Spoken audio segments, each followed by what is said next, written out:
ஆனா வரண பகவான் அந்த காலத்துல மும்மாறி மழை பெஞ்சுது. முளைப்பாறை போட்டாலே மும்மாறி மழை பெய்யுமா அந்த காலத்துல. அப்போ ஏன் முளைப்பாரி போட்டாங்கன்னா, அந்த 9 நவகிரகங்களையும் உயிர் சக்தியா விளைய வைக்கும் போது அந்த விளைச்சல் காயக்கூடாதுங்கிறதுக்காகவாது அந்த காலத்துல அந்த வாசலை கொண்டு போய் வச்சா அந்த மும்மாறி மழை பெஞ்சு அந்த முளைப்பாறை எல்லாம் உயிரோட்டமா இருக்குமா. அதனாலதான் அந்த காலத்திலேயே முளைப்பாறை போட்ட குடும்பத்துக்கு மும்மாரி மழை பெய்யுன்னு பேர். மும்மாரின்னா 3 தடவையாவது மழை பெய்யுமா வருஷத்துல. சரியான மழை வந்து பசுமையா இருக்குங்கிறதுக்காகத்தான் இது அந்த காலத்துல சொல்லி வச்சிருக்காங்க. சரி, இப்போ இந்த மழை தண்ணிய நீங்க வீடு பூரா தெளிச்சு விடுங்க. சரி, தொழில் செய்யறீங்க, அந்த தொழில் செய்யற இடத்துல எதுக்குமே நீங்க சீரகத்தை போட்டு தொலைச்சு விடுங்க. என்ன காரணம்? மழை தண்ணீரும் சீரகத்துக்கு ஒரு மிகப்பெரிய தொடர்பு இருக்கு. என்ன காரணம்? அகம் என்பது வீடு, சீரகம் அப்படின்னா எல்லா பிரச்சனையும் சீரகம் ஆக்கிருமா, சீராக்கிருமா. ஒரு குழந்தை பிரசவம் ஆகும் போது சீரக தண்ணி கொடுப்பாங்க. எதுக்காக? ஜீரண கோளாறு ஏதாவது பிரச்சனைகள் இருந்தால் இந்த குழந்தைகள் வெளியில வராம இருந்தா சீரக தண்ணி கொடுத்தாங்கன்னா சுபப்பிரசவம் ஆகுன்னு அந்த காலத்திலேயே கொஞ்சம் சீரகத்தை அரைச்சு தண்ணீரை கலக்கி கொதிக்க வச்சு அவங்களுக்கு உடனே கொடுப்பாங்க.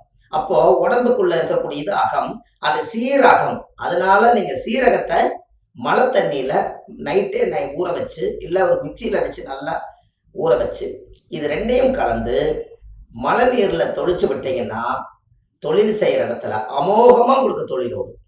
இதைய எப்ப மழை பெஞ்சாலும் பிடிச்சி வச்சுக்கோங்க. அதுக்கப்புறம் நீங்க எப்ப வேணாலும் செய்யுங்க. ஏன்னா மழை வந்துதான் செய்யணுங்கிறது இல்லை. மழை தண்ணி நீங்க நான் சொன்ன மாதிரி பிடிச்சி வைங்க. மழை ஓட்டுல இருந்து வரக்கூடாது, ஓட்டுல இருந்து வீட்டு மேல பட்டு வரக்கூடாது. டைரக்டா வானத்திலிருந்து வரண பகவான் நேரா வந்து குண்டாவில் விழுக்கணும். அந்த தண்ணி எடுத்து வீட்டில் தொடிக்கணும். உங்களுக்கு ஒண்ணு தெரியுமா? அந்த காலத்துல மழை வராதுக்கு முன்னாடி மின்னல் அடிக்கும், அப்புறம் காத்து வரும், இடி இடிக்கும், அதுக்கப்புறம் மழை வரும். கரெக்டா? ஏன் அப்படி? அந்த காலத்துல மழை பெஞ்சா நீங்க என்ன பண்ணுவீங்கன்னா கதவை நீங்களே போய் எல்லா பக்கம் அடைச்சு வச்சிருவீங்க. இந்த காத்து எதுக்கு கொடுக்குதுன்னா, இந்த காத்துல வந்து அந்த கதவை தள்ளிட்டு அந்த மழை தண்ணி கொண்டு வந்து நீங்க தெளிக்காட்டியும் பரவாயில்லன்னு வரண பகவானே வீடு வீட்டுக்கு தெளிக்கிறதுக்காகத்தான் மழையே வருது.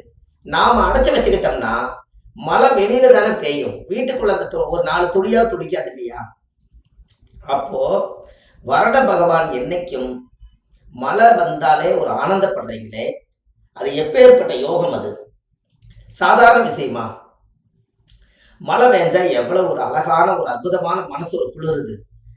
அப்ப இப்பேற்பட்ட ஒரு அற்புதமான ஒரு விஷயத்த இன்னைக்கு அந்த மழை தண்ணியை வீட்டுல நீங்க தொளிச்சா உங்களுக்கு எவ்வளவு பெரிய சந்தோஷம், எவ்வளவு பெரிய அற்புதங்கள். ஒரு 3 முறை நீங்க தொளிச்சு பாருங்க, உங்க வீட்டுக்குள்ள இருக்கிற தீய சக்தி எல்லாம் வெளியில போய்